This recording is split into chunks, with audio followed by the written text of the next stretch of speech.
Jinkyung's mother finds him collapsed on the floor, but he refuses to go to the hospital.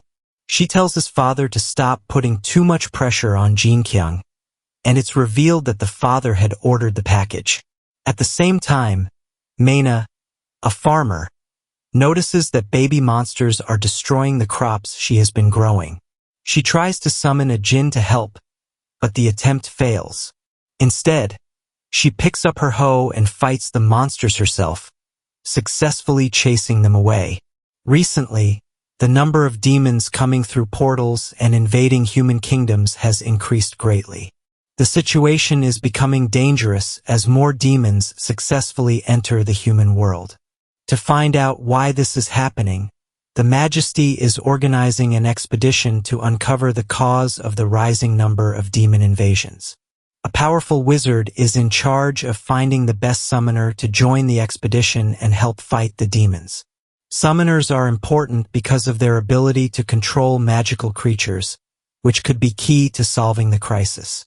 Lady Alara, a respected figure, agrees to help the wizard by finding a strong summoner for the mission. Maina had just chased away the baby monsters from her farm, but they returned, bringing their much larger mother with them.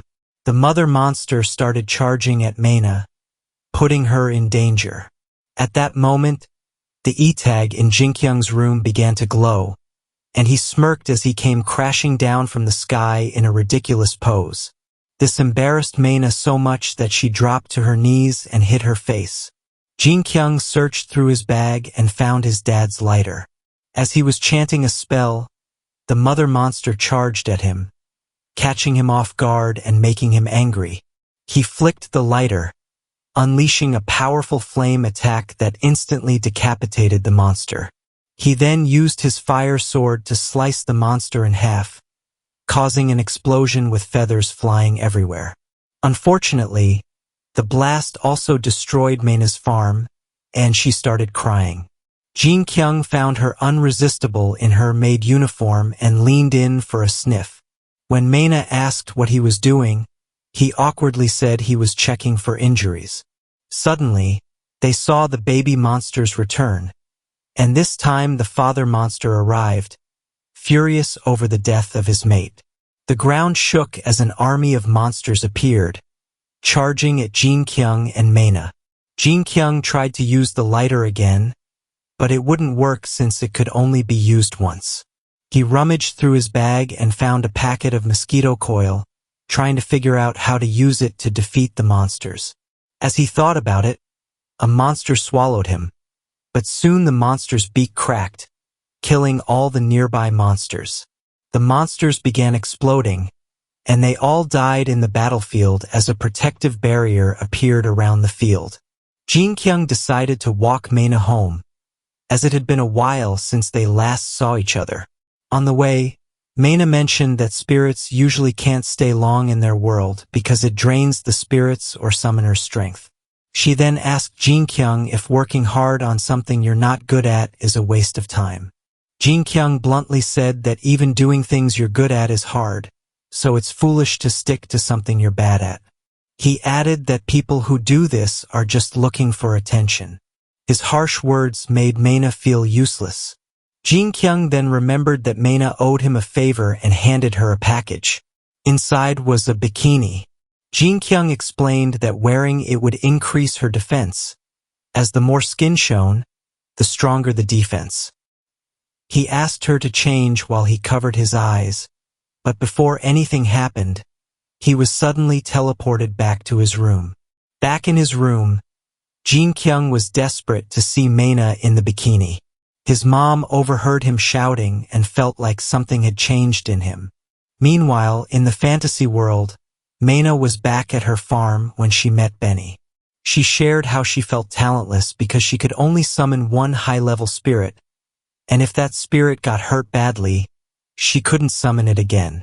In the residence, the wizard kept asking Lady Alara about the summoner for the expedition, but she told him to wait. For a moment, she considered sending Maina but quickly dismissed the idea, thinking Maina wasn't skilled enough. In Jinkyung's room, he was watching his favorite anime, featuring Emily-chan, an idol who was struggling because she couldn't sing or dance well. Her friend encouraged her, saying if her fans are happy and she enjoys performing, she is qualified to be an idol. This made Jin Kyung think about his conversation with Maina and realize that, because of his words, Maina didn't wear the bikini. In her room, Maina felt a chill and inspected the bikini Jin Kyung gave her, thinking about burning it. She went outside and saw a beautiful flame, which turned out to be the wizard, Ranian. They introduced themselves and Ranian showed Maina some new spells, which made her happy. It was revealed that Ranian is a top-level wizard. He explained that people are now focusing on summoning because their world lacks mana. By summoning, the summoned creatures can use mana from their own world. The same applies to the demons invading their world. While talking, they noticed something flying under the moonlight and launching an attack on the Earl's residence. The building caught fire, and the servants, instead of helping, cheered because they are finally free. The entity then attacked the group and Sir Jake threw his sword, but it had no effect. Left with no choice, Lady Alara summoned a high-level spirit, though it wasn't as strong as Jin Kyung. The spirit managed to hit the entity, but it survived. Maina and Ranian arrived, so Lady Alara dismissed her spirit. Ranian explained that the entity was Gria's guide. Gria was once human but sold his soul to the demons, eventually becoming a colossal demon. The group realized the entity was just a guide, and a portal in the sky opened, revealing Gria of the Wandering Blade. Gria flew through the sky and released a powerful attack that knocked everyone back. As they got up and ran, Gria noticed Maina and shot a fireball at her, burning her outerwear. Luckily, the bikini she was wearing saved her by absorbing the attack.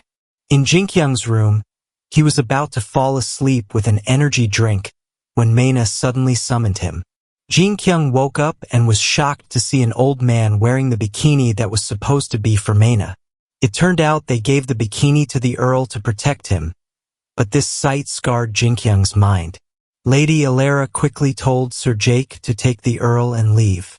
Meanwhile, Maina asked Jin Kyung to defeat Gria, but Jin Kyung was in too much pain, lying on the grass and not responding.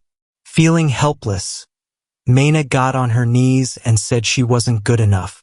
She asked Lady Alara, the best summoner, to defeat Gria. Hearing this, Ranian was shocked and angrily reminded Lady Alara that many people had died waiting for help from the summoners. Lady Alara responded coldly, saying that it didn't matter if she was the best summoner. She argued that if she helped, there would be no one to give orders to the peasants, who didn't know what to do. She blamed the situation on those without talent, saying that if they had done their jobs right, none of this would have happened. She called everyone useless and said she had to risk her life because of their mistakes, and they should be grateful for the chance to sacrifice themselves for her. Maina, hearing this, apologized and admitted she had neither talent nor hard work, and felt like a burden to Lady Alara. Lady Alara responded by telling Maina to deal with Gria if she was truly sorry. In tears, Maina asked Lady Alara what she needed to do, saying she would do anything. At that moment, Jin Kyung spoke up, asking, "What the hell are you doing?" Maina looked up at him, shocked, as he repeated the question. Maina looked up at Jin Kyung with tears in her eyes. Jin Kyung, after drinking an energy drink from his world, told her that she had summoned him, so she couldn't be talentless. He questioned why she was sorry, why she thought she was a burden, and why she was kneeling in front of a selfish person like Lady Alara. He encouraged Maina to have some dignity and never bow to anyone again. Then, with a powerful burp, Jin Kyung spun around and flew into the sky. Gria, the monster, saw this and fired a fireball at Jin Kyung, but Jin Kyung deflected it right back. Everyone watched in shock, realizing how powerful Jin Kyung was as a spirit. In his Super Saiyan mode, Jin Kyung charged at Gria, attacking with such speed that the monster had to fly higher into the atmosphere to dodge. Gria unleashed hundreds of homing attacks at Jinkyung, but he dodged them all easily. Jinkyung then landed a punch directly in Gria's eye, causing the monster to fall out of the sky and explode in a huge flash of light. When the explosion was over, Jinkyung fell back to the ground, exhausted, and lay down on the grass. Maina ran to him, thinking he was dead, but he was just taking a nap. Relieved, Maina smiled. Afterward, Ronian begged Maina to help him defeat the demons in the north, where the demon portal had opened. He told her that she was the one who could save the world. Maina, still unsure of her abilities, admitted that she didn't know if she could do it, but she agreed to go and help.